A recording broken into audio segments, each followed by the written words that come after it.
We acknowledge that we are situated on and recording from the traditional lands of the Anishinaabe in what is now called Ontario. We recognize that Maud comes from a land she referred to as Prince Edward Island, but the Indigenous people of the area, the Mi'kmaq, call it Ebegwed. The views and opinions expressed in this podcast are commentary on the life, times, and works of Lucy Maud Montgomery and are solely those of the podcast authors, their guests, or those participating in the podcast and do not represent those of the heirs of Ella Montgomery.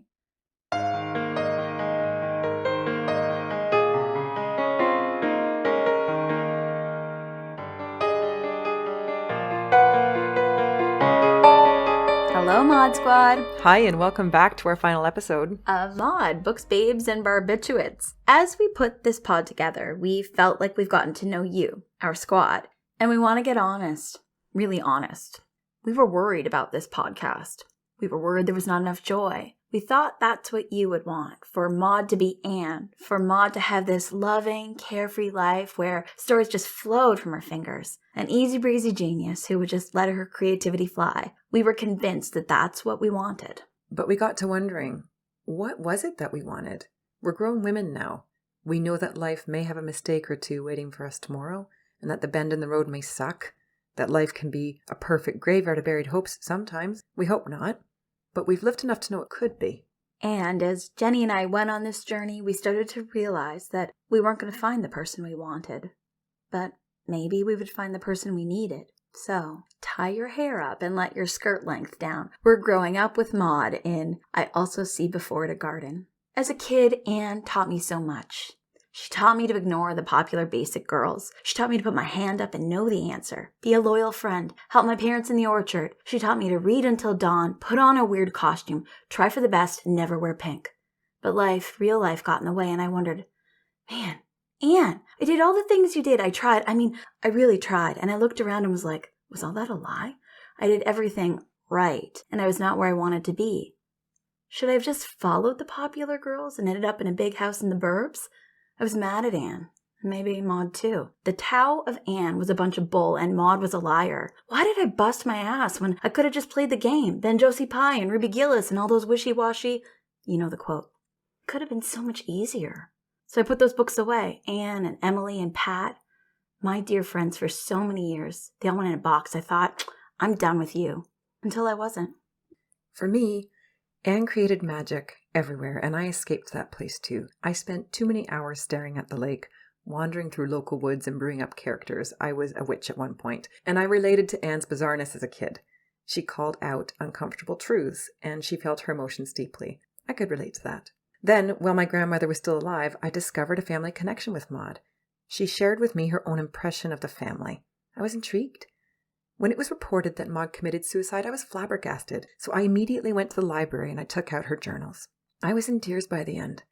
I recognized her Victorian-era characteristics I could see in my own family, the stoicism, a belief that one should never air their dirty laundry, and a love for life and a deeply rooted sense of self. But through Maud's writing, I discovered her openness with emotion and how she toiled with her real-life struggles in her journals. Because in her journal, she didn't have to hide. And I wondered why Maud's story hadn't been shown in some detail. She was inspiring, and we didn't have enough women in our Heritage Canada moments.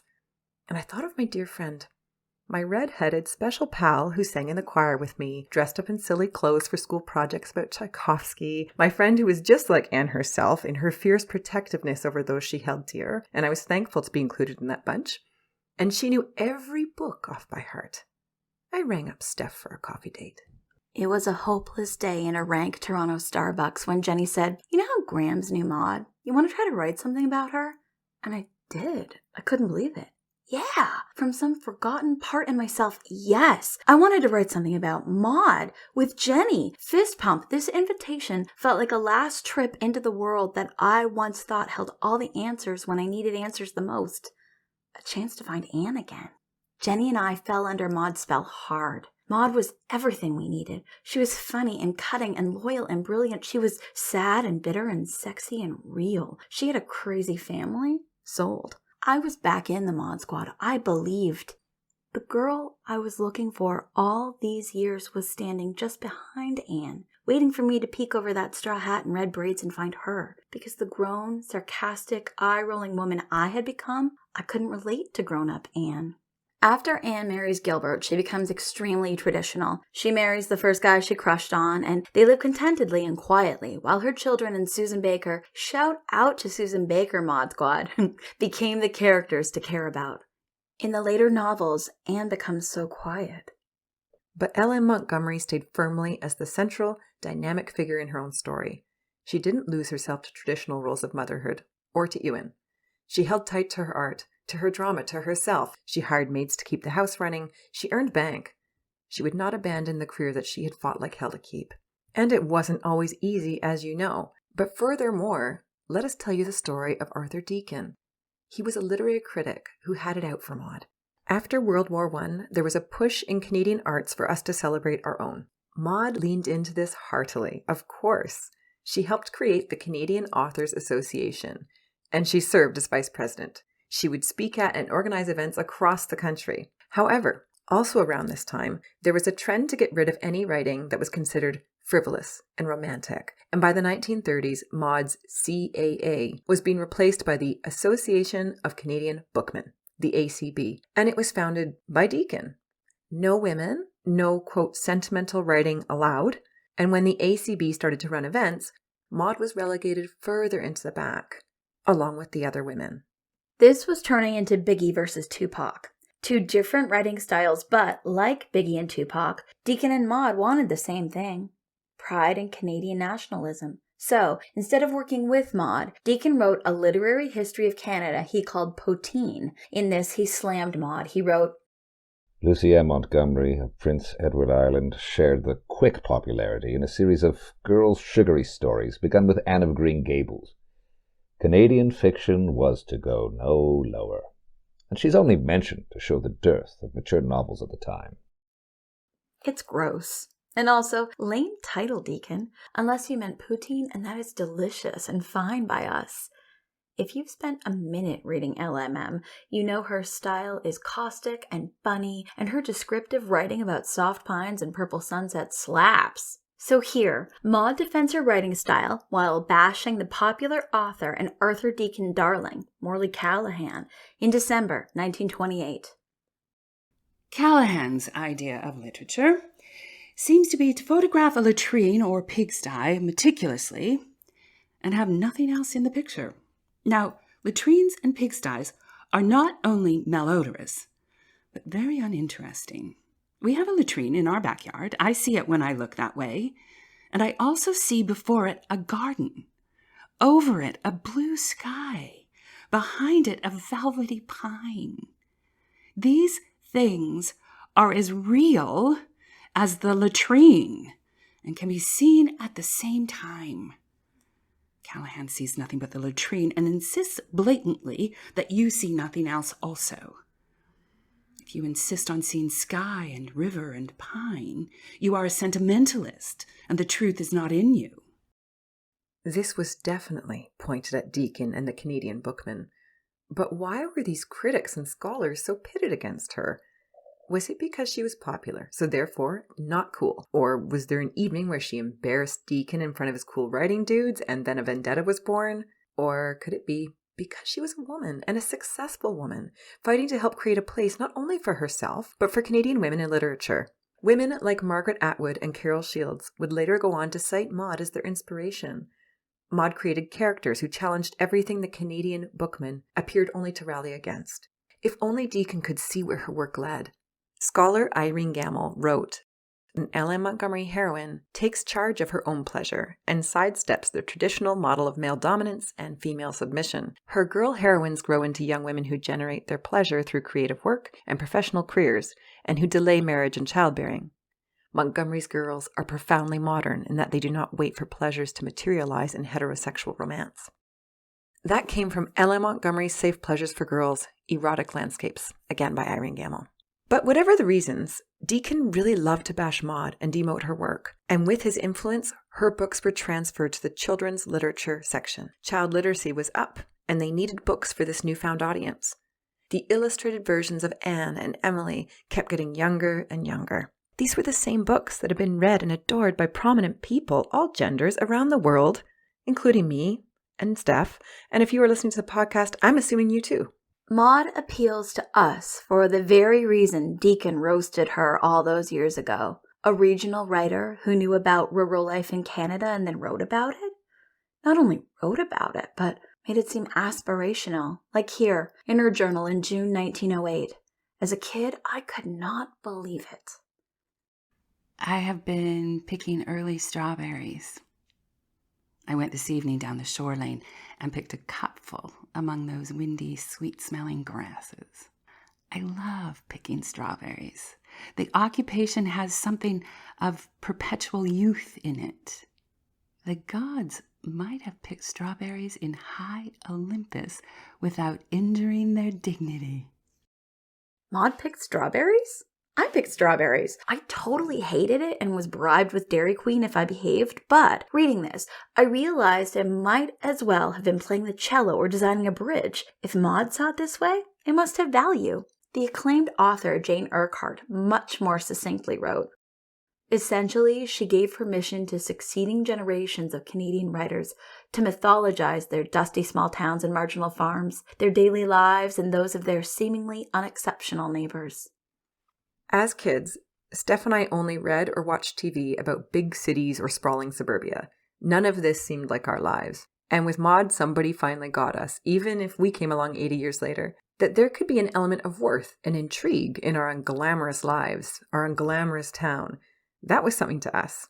In Emily Climbs, Maud writes, "People live here, just the same as anywhere else, suffer and enjoy, and sin and aspire, just as they do in New York." Steph and I are from a beautiful but tiny little town on Georgian Bay, Canada, called Owen Sound. We're Hicks. There's a tendency to think country people are dumb or naive, perhaps because they lack some sort of sophistication. But that was not the people we knew, and it wasn't Maud either, or a lot of her characters.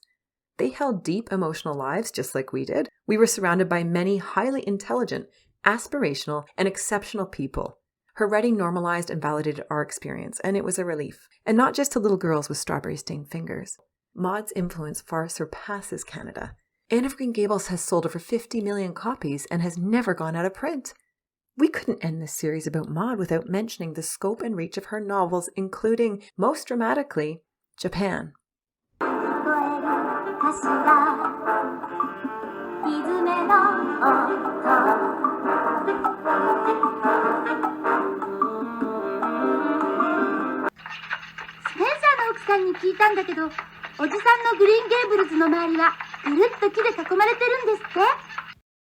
That was a clip from the 1979 anime Akage no Anne.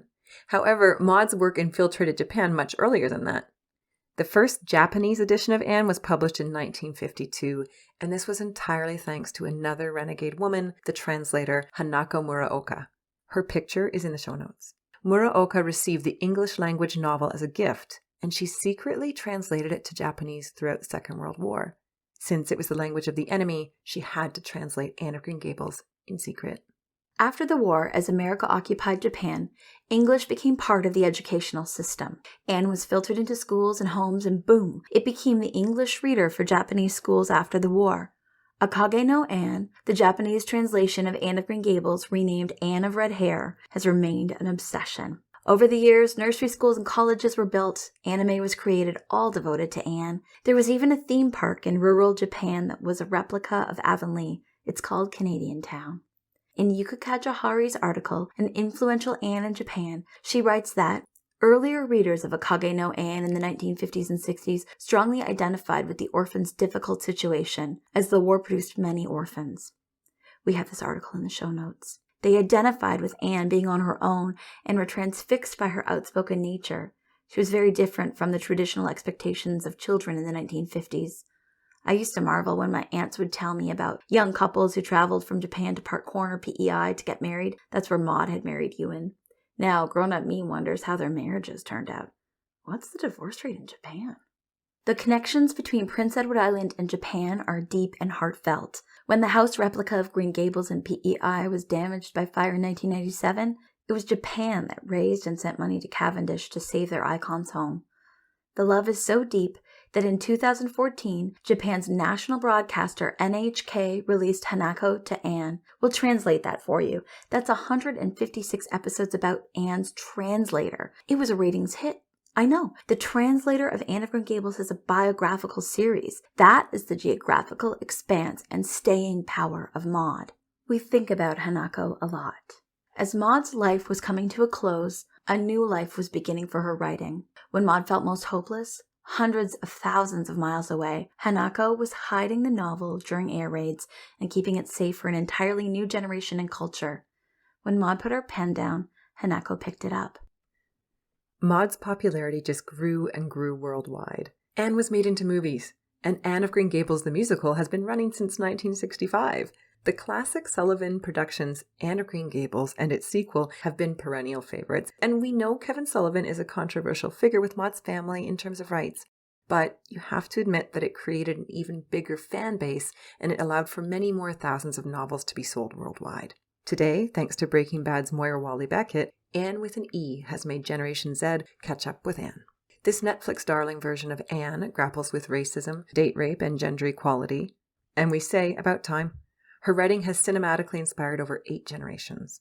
Because of Maud, $1 billion industry was created on PEI. It's a beautiful place to visit, but the numbers would not be that high if it weren't for our gal. People flock from all over the world because of Anne. They want to see the fictional Green Gables, but they also want to see Park Corner. They want to see where Maud was born.